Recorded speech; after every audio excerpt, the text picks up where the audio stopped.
സുഹൃത്തുക്കളെ, നിങ്ങൾ ഇപ്പോൾ കണ്ടുകൊണ്ടിരിക്കുന്നതാണ് IEFP പിക്കോവ ഓഫീസ്.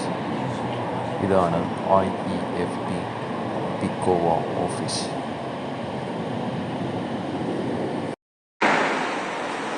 Friends, good morning.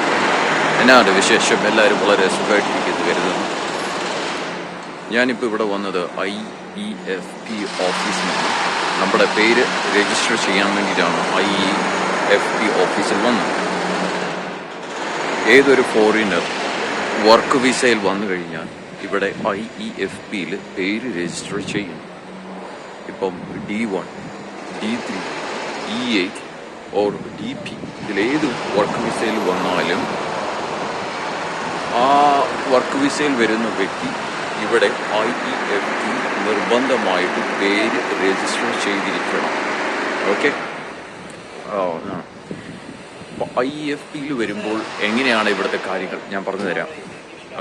എങ്ങനെ നമുക്കിവിടെ അപ്പോയിൻമെൻറ്റ് കിട്ടും. നമുക്കൊരിക്കലും ഓൺലൈൻ വഴി അപ്പോയിൻമെൻറ്റ് എടുക്കാൻ പറ്റില്ല. നിങ്ങളുടെ നിയറസ്റ്റ്, നിങ്ങൾ എവിടെയാണോ താമസിക്കുന്നത് ആ താമസിക്കുന്നതിൻ്റെ ആ ലൊക്കേഷൻ്റെ അടുത്തുള്ള IEFP ഓഫീസിലേക്ക് പോവുക. അവിടെ പോയതിന് ശേഷം നിങ്ങൾ അതിനുള്ളിൽ കയറുന്നു. ആ കൗണ്ടറിൽ അവിടെ ഒരു സെക്യൂരിറ്റി കാണും, ഒരു റിസപ്ഷനോ സെക്യൂരിറ്റി ഓഫീസറോ ഉണ്ട്. അപ്പോൾ അവർ ചോദിക്കും നിങ്ങളുടെ പർപ്പസ് എന്താണ്. അപ്പോൾ അവരോട് പറയുക, ഞങ്ങളിവിടെ വന്നിരിക്കുന്നത് രജിസ്റ്റർ ചെയ്യാൻ വേണ്ടിയിട്ടാണ്, എൻ്റെ പേര് രജിസ്റ്റർ ചെയ്യാൻ വേണ്ടിയിട്ടാണ് ഞാനിവിടെ വന്നിരിക്കുന്നതെന്ന് അവരോട് പറയാം. അതിനുശേഷം അവർ പറയും പാസ്പോർട്ട് കാണണമെന്ന് പറയും. അവരെ പാസ്പോർട്ട് കാണിക്കുക. പാസ്പോർട്ട് കണ്ടു കഴിയുമ്പോൾ ചോദിക്കും, വിസയെക്കുറിച്ചുള്ള കാര്യങ്ങൾ ചോദിക്കും. ഏത് വിസയിലാണ് വന്നത്, വർക്ക് വിസയിലാണ് വന്നത്. വർക്ക് വിസ ഉണ്ടെങ്കിൽ മാത്രമേ അവർ ഇഷ്യൂ ചെയ്യുള്ളൂ എന്നാണ് എന്നോട് പറഞ്ഞത്. എനിക്ക് അറിഞ്ഞൂടെ, എൻ്റെ കേസിൽ ഇപ്പം എന്നോട് പറഞ്ഞത് വർക്ക് വിസയാണെങ്കിൽ ഇഷ്യൂ ചെയ്യുമെന്നാണ് പറഞ്ഞത്. ഓക്കെ. പിന്നെ അതുകൂടാതെ നിഫും വേണം. എന്നോട് ചോദിച്ചത് നിഫ്, വർക്ക് വിസ, പാസ്പോർട്ട്, പിന്നെ ഇവിടുത്തെ ലോക്കൽ നമ്പർ ഉണ്ടോ എന്നാണ്.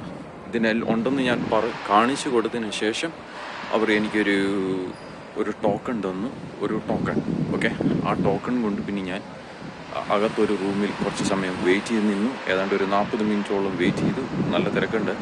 40 മിനിറ്റ് ഞാൻ വെയിറ്റ് ചെയ്തു.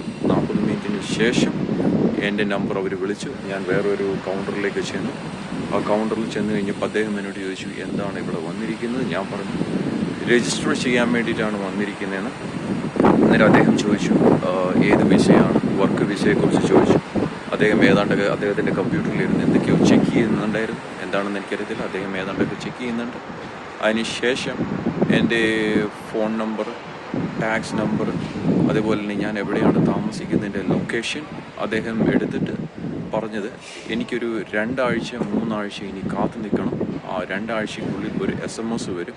ആ SMS കിട്ടിയതിന് 2 ആഴ്ച കാത്തു നിൽക്കണം. 2 ആഴ്ചയ്ക്കുള്ളിൽ എനിക്കൊരു SMS വരും. ആ SMS കിട്ടിയതിന് ശേഷം എനിക്ക് അവരിവിടെ ഒരു അപ്പോയിൻമെൻറ്റും ഒരു ഡേറ്റും ടൈമും എല്ലാം ഉണ്ടാവും. ആ ടൈമിൽ ഞാനിവിടെ വരണം. അദ്ദേഹം പറഞ്ഞു അതൊരു അപ്പോയിൻമെൻ്റാണ്. ആ ഡേറ്റിലും ടൈമിൽ ഞാനിവിടെ വന്നു കഴിയുമ്പോൾ എൻ്റെ പേരിൽ ഒരു ഡിക്ലറേഷൻ അവർ ഇഷ്യൂ ചെയ്യും. അപ്പോൾ ഈ IEFPയുടെ ഡിക്ലറേഷൻ അവർ ഇഷ്യൂ ചെയ്യും. ഈ IEFPയുടെ ഡിക്ലറേഷൻ വളരെ ഒരു ഇമ്പോർട്ടൻറ്റ് ഡോക്യുമെൻ്റ് ആണ്. അപ്പോൾ ഓർത്തുകൊള്ളുക, ആരെങ്കിലും വർക്ക് വിസയിൽ അത് D1, D3, E8 അല്ലെങ്കിൽ DP വിസയാണെങ്കിൽ ഈ IEFPയിൽ നിങ്ങളുടെ പേര് തീർച്ചയായിട്ടും രജിസ്റ്റർ ചെയ്തിരിക്കണം. ഓക്കെ. ഈ സ്ക്രീനിൽ കാണുന്നതാണ് IEFP ഓഫീസിൽ നിന്നും ഞാൻ റിസീവ് ചെയ്ത SMS-ൻ്റെ ഒരു സ്ക്രീൻഷോട്ടാണ്. ഇതാണ് ആ SMS. വീണ്ടും 2 ആഴ്ചയ്ക്ക് ശേഷം രണ്ടാമതെയും IEFP ഓഫീസിൽ വന്നിരിക്കുകയാണ്. 2 ആഴ്ച കഴിഞ്ഞ്, ഇപ്പോൾ ഞാൻ വീഡിയോ റെക്കോർഡ് ചെയ്യുന്നത് 2 ആഴ്ച കഴിഞ്ഞ് ഇവിടെ വന്നതിന് ശേഷമാണ്. 2 ആഴ്ചയ്ക്ക് ശേഷം ഞാൻ IEFP ഓഫീസിൽ പോയി.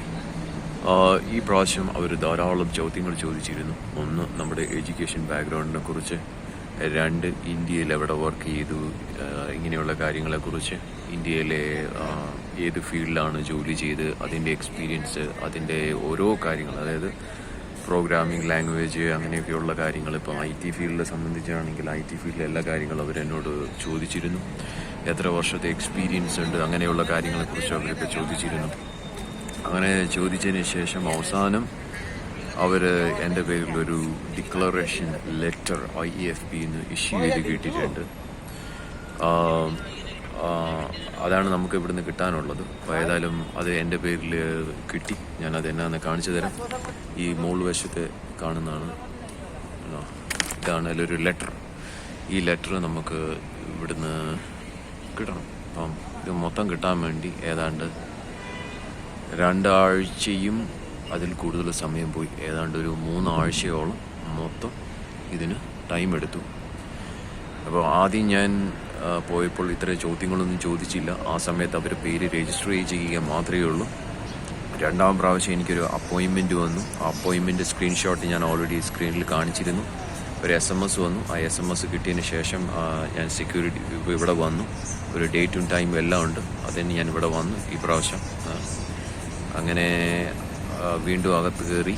അപ്പം നമുക്ക് ഈ ഡിക്ലറേഷൻ ലെറ്റർ കൈ കിട്ടുന്നതിന് മുമ്പായിട്ട് അവർ കുറേ ഇൻ്റർവ്യൂവും കാര്യങ്ങളും ഒരു 10-15-20 മിനിറ്റോളം എടുത്തു എന്നെ സംബന്ധിച്ചിടത്തോളം.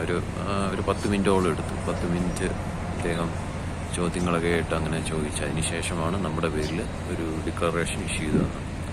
അപ്പോൾ ഗൈസ്, അപ്പോൾ ഈ വീഡിയോ വളരെ ഉപകാരപ്രദമായി എന്ന് പ്രതീക്ഷിക്കുന്നു. അപ്പോൾ നിങ്ങളെല്ലാവരും ഷെയർ ചെയ്യുക, ലൈക്ക് ചെയ്യുക, ഓക്കെ, സപ്പോർട്ട് ചെയ്യുക. Thank you.